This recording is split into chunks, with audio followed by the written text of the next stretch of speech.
सामईन आदमी दो किस्म के होते हैं, एक खुद साज और दूसरे तारीख साज। खुद साज आदमी की तवज्जुहात का मरकज उसकी अपनी ज़ात होती है और तारीख साज आदमी की तवज्जुहात का मरकज वसी तर इंसानियत। खुद साज आदमी की सोच उसकी ज़ाती मसलहतों के गिर्द बनती है।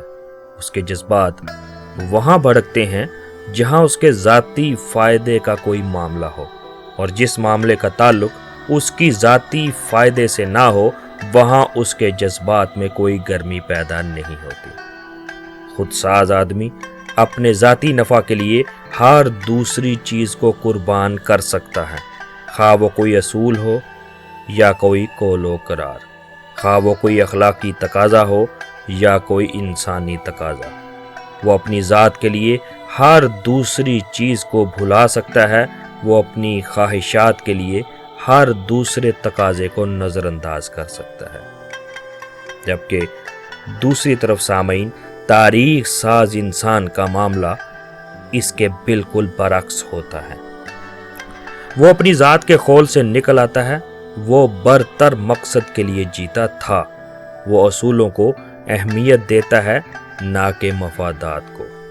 वो मकसद के लिए तड़पने वाला इंसान होता है, ना कि मफाद के लिए तड़पने वाला इंसान। वो अपने आप में रहते हुए अपने आप से जुदा हो जाता है। सामईन तारीख साज इंसान बनने की वाहिद शर्त खुद साजी को छोड़ना है। आदमी जब खुद को फना करता है उसी वक़्त वो इस काबिल बनता है कि वो तारीख साज इंसानों की फहरिस्त में शामिल हो सके। उसके दिल को झटके लगे फिर भी वो उसको सह ले, उसके मफाद का घरौंदा टूट रहा हो फिर भी वो उसको टूटने दे, उसकी बड़ाई उसकी आंखों के सामने मिटाई जाए फिर भी वो उस पर कोई रद्द अमल ज़ाहिर ना करे। तारीख साजी के लिए वो अफराद दरकार हैं जो खुद साजी की ख्वाहिशात को अपने हाथ से ज़िबा करने पर राज़ी हो जाएं।